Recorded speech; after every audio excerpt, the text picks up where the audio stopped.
friends, what is up and welcome back. As you can tell from the title of today's video, I wanted to talk about all of the authors that I discovered in 2019.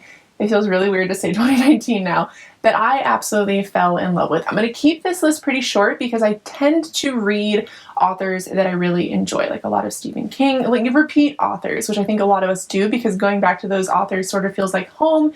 You're really familiar with their writing. Now, these authors are all authors that, well, one of them, a few of them, I read a couple of books by that I really liked, but most of them are books that are new releases, first releases from these authors, and I would be really excited to continue to read anything new that they may come out with. Now, I'm not speaking to how great their new stuff will be, but I am still excited to continue to read things that they come out with. The first author that I want to talk about, or authors, would be Christina Lauren. You guys know I have fallen in love with a lot of the books that they have written in 2019.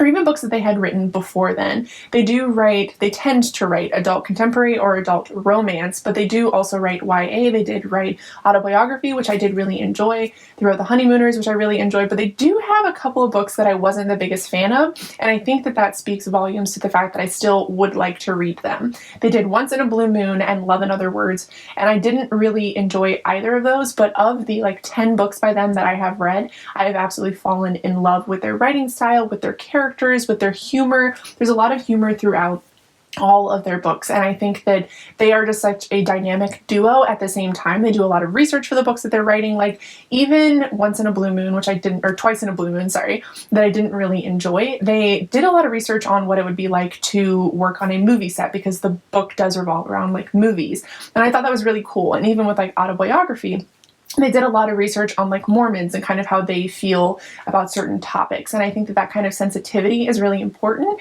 And I think that they have so much heart and soul that they put into their books that they're willing to go, I wouldn't say the extra mile because I feel like this should be done on the regular, but the fact that they consistently do that is really valuable and important to me. So overall, I would say Christina Lauren is my favorite author that I did discover in 2019, and I cannot wait to see what else they come out with, even if the last book that I read by them was slightly disappointing. The next author that I have here is Evie Dunmore. Evie Dunmore writes a lot of historical fiction and historical romance fiction, and I did read Bringing Down the Duke by her later in 2019, and I really loved it. Historical fiction used to be, I would say, my favorite genre to read when I was much younger, and the fact that I've been getting a lot more into romance and contemporary, it was nice to have a blend of the both of them. It satisfied an itch that I had that I didn't know that I needed scratched in that way, because I've been looking for historical recommendations, historical fiction recommendations, and I haven't really been able to find any. If you know of any down below, let me know. My bubble of people that I kind of watch, I guess I just miss that kind of content from people. I don't know if they're recommending it. I don't really talk to people that read a lot of historical fiction, so if you know any, let me know. But the reason why I really like Evie's writing is she writes characters that are, I think, very true to how characters would be. The romance interest in Bringing Down the Duke is actually kind of an asshole, and he sort of is that way until there's a natural progression that you get to know more and more about him. And the main character, the female main character of that book, is very hard-headed and is going to do what she wants to do, and she does pretty much maintain that throughout the entirety of the book unless she is given the opportunity to change. And I think that that is really important. I think Evie writes really good characters, and I think the stories overall, or the story that she wrote overall, was really interesting to me, and it's definitely something that I would be interested to see her expand upon and see what else she writes. Now, the ending of that book felt kind of rushed to me, but I did still really enjoy almost the entirety of the rest of the book. So I will be excited to see if, how her writing style changes, moving forward. I do believe she has another book coming out with Berkeley in 2020, so I'd be really, interested to get my hands on that one. The next author I want to talk about is an author that basically stole my heart very quickly, and that would be DeLuca. And she wrote a book called Well Met, which is about a girl who goes back to her small town to help her sister after her sister's accident. And she meets a man who kind of runs this Renaissance festival, and she meets him because her niece wants to volunteer, but there needs to be an adult with the younger kids that are wanting to volunteer, so she gets roped into it, and she becomes a bar wench. And the reason why I think I love this story is, one, you can really tell that Jen is a bit of a nerd because she talks about like reading and like books, and like the main character sort of works in a bookstore part-time as well. And I thought that was really, really cool. You can tell she has like a vested interest personally in these kinds of stories. So she's kind of keeping with what is comfortable to her. And I really do appreciate that. I think that it's awesome when authors sort of step out of their own like bubbles, but I think sometimes it can be hard to sort of translate and get like a hold on it. And I think Jen really stuck with what she was good at. And the whole Renaissance vibe and the characters are so funny and so sweet, and like the main love interest isn't like 100% perfect, and I really appreciate that. Like their love overall isn't 100% perfect, and I think that is really, really realistic, and like their life circumstances and like what the main characters go through. I thought it was just really beautiful. There is death in the story as well, and I think that that was something that was handled really well, and I think it was handled with a lot of grace and like gentleness, and I really appreciated that. And I just think that Jen writes really easy to read, flowy stories that are not floral in any kind of way or hard to follow and aren't filled with a bunch of shit that you just don't care about. I think it was very like the bones of the story, and then they were built upon. And I thought that was really, really nice, because I feel like oftentimes I read a couple of books in 2019 where it felt like authors kind of had like the beginning and the end, but didn't really know how to put the middle in there. And that really bugs me. And I feel like Jen had a very like clear, like this is kind of the story that I want to write, and like built upon that. And it was really solid, and it was a very fun read. I think I read it in like 1 or 2 days. That's how much I loved it. If you haven't read it and you're into Renaissance, or you're into like medieval things at all, or like cute romances, or like you're looking for an autumn book like next autumn, this is one that you should definitely add to your list. The next author I want to talk about is another author that I had been considering reading for a while, and had seen it around and had friends who had read it, and my, like, I don't know, just the people in my life have read things by this author before. And I was like, I don't know, like it's a really big book, and so many of you have reached out to me and said that you read it because of me and you absolutely loved it, and you agree that despite its size, it's very easy to read. It'd Be a Shadow of What Was Lost by James Islington. I read the first 2 books, the third one just came out.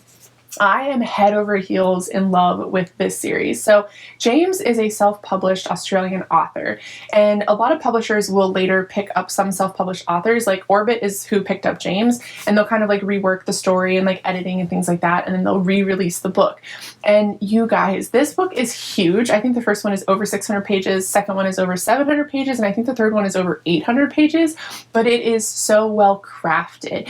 It is one of those stories that as you're reading it, there's just like little bits that are like kind of exposed, and you're just like, oh my God, like you're putting the, you know, the points together as you're reading, you're like gasping. And it's also very easy to read, which is, like I said, one of the things that you guys have kind of echoed back to me, that it is a book that, despite its size, is very easy to read. I read the first one, I think I read the first 2, each took me about a day, less than 24 hours, because I was just so enthralled by what was happening. And James's biggest writing inspiration is Brandon Sanderson. And I think as somebody who hasn't read Brandon, but kind of understands like what people really like from him, I think James definitely has like embodied a bit of that in what he's written. He has very intricate stories. He has very important characters. He has just such a way with like words at the same time, but similar to Brandon, where you're not really bogged down by like the story itself and like the writing itself. Like Brandon does write a lot of epic fantasies. Like James definitely wrote an epic fantasy. These books are gigantic, and they're thick, and they're like really heavy in that way, but still very easy to read because it is written in a way where there's not a whole lot of questions. You know what I mean? Like there's not a whole lot of like little things that are alluded to that by the end of the book you don't really have the answers for. You guys know that's one of my least favorite things. James does a really good job of providing you questions at the beginning of the book, answering those questions, and then giving you more questions to go into the second book. I don't like cliffhangers for the sake of cliffhangers, where you just, you know, they're doing it so that you need to know and you want to read the second one. It's definitely like he addresses certain questions and then, you know, presents you with new ones kind of thing. And I really appreciated that. And I think that he is a fantastic author. Like I said, his characters are stunning. His world is stunning. The world building lacks a tiny bit, but further along in the story, it does become more like coherent to me. But just the overall, the characters and their humor and their plights, and there are just like the character growth. I don't want to spoil it, but the character growth for some of these characters was phenomenal, and I cannot wait to see what happens in the third one, and I cannot wait to read other things that James has written as well. Second to last author I want to talk about is the author who wrote Red, White, and Royal Blue, and that would be Casey McQuiston. I believe they go by they and she, but I'm just going to address them by they when I'm speaking about them because I'm not 100% sure. So they wrote Red, White, and Royal Blue, which is about a bisexual young man and a gay young man. The bisexual young man is the son to the President of the United States, and the gay young man is a prince from England. And they have a bit of a feud at the beginning of the book. They have like a little bit of, you know, a strained past, and they sort of kind of get roped into being friends because there's a bit of an outburst at like a party or a wedding or something like that, and their friendship obviously develops into a little bit more. Now, I will go ahead and say if you are not okay with male, obviously you're not going to like this, but also what's wrong with you? But if you also are kind of squeamish on sex, there is some sex in this book as well. Most of the authors that I have talked about so far do have sex in their books, but I think with this book, the thing that I love from Casey is they write the funniest characters I've ever read. I would say some of the best characters that I've ever read were from Kings of the Wild and then Red, White, and Royal Blue. The comedy is phenomenal. Like, I wouldn't say the characters are necessarily the most developed. I do appreciate that one of the main characters, I believe his name's Alex, is he's Hispanic, and his mom is one of the first Hispanic presidents, I do believe, or his dad is Hispanic, but it's like a big deal. And like his culture and his family, I think that that is really important. And then it also addresses kind of like the politics of the United States, which I've seen people kind of bash a little bit when it comes to this book, but this is the time that we live in. It is like a period piece in a way, and I read a lot of historical fiction about fucking England, and I don't complain about it, you know what I mean? Like, so people docking it for that was kind of, I don't know, kind of shitty, but I think that she wrote it in a way that was easily digestible and as like a background story to what does happen in the United States. But her characters are phenomenal, and like I said, their humor is like, I laughed so hard I almost peed myself one night. There's a bit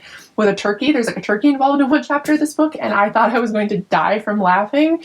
It is just, I think for me, one of the funniest, most like heartfelt books that I've read in a really long time, and I'd be interested to see what else Casey comes out with, because I think, like I said, they write such easy to read, fun, lighthearted, but also sort of serious stories, so I'd be excited to read anything else.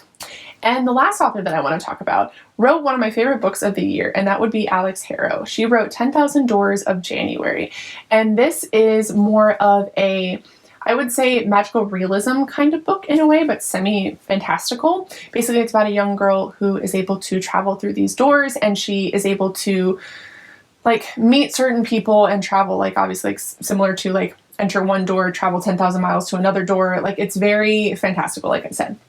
The reason why I liked this story is the main character isn't necessarily the most likable, and a lot of the characters in this book are not necessarily the most likable, except for Bad, which is her dog. There's a lot of like racism that happens in this book. She is what they believe to be Native American, so is her dad. It's never really like pinpointed in the story, which I did sort of appreciate at the same time, because it still addressed sort of how they were spoken to. But what I loved about this story was the overall like feel of magic. Like, I don't know if anybody here has read, like, I mean, I'm sure a lot of you have, but if you read Harry Potter, you have this feeling of magic, and like we all wanted our letter, we all wanted to go, and that sense that it filled you with. That's what 10,000 Doors of January did for me. It made me like re-believe in magic in a way. There's a bit of a love story, like an epic love story that runs through the story, but there isn't a whole lot of necessarily like sex and things like that throughout the story. It's not really a main focus. It's just like this grand story that's being told at the same time that kind of comes together at the end of the book, and I really appreciated it.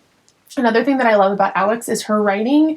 I think for me is, well, for a lot of people it seems to be too slow paced, but I actually appreciated that. If you like slower paced books that are more built on character and story, I think you'd like this. It's not the quickest book to read. It's definitely very dense in that way that it is a little bit more of poetic semi-floral writing. But even for me, as somebody who doesn't enjoy that kind of writing, I absolutely fucking loved it. This was a book that was sent to me by Orbit. I also won a giveaway of the book from the author. I passed on my copy from Orbit to Bunny, and then I did purchase a hardcover edition of it. So I've had this book 3 different times and would purchase it for anybody if they wanted to read it, honestly. I think it is phenomenal. It was in the Goodreads Awards as well, and I know a lot of you guys have read it because you've heard me talk about it, so I appreciate that as well. All I ever want is for people to love the books that I love. Like, I know it's not a requirement and you don't necessarily have to, and I won't be upset if you don't, but that would be like my end goal. I would prefer people to like the books that I read. So it's definitely one that I've seen around that people have been enjoying, and I'm so glad for it because I think it's sort of a hidden gem. A few people are talking about it, but I think it should be higher up on the list of books that people are wanting to read, because I think it has a lot of depth to it, and the characters are really great, and like the story is really like well written, and it's just, and there's a dog. There's a dog in the story. We all love dogs, so I'm excited to see what else Alex may come out with. I don't know if she's working on anything, but if she does, it's going to be an auto-buy book for me.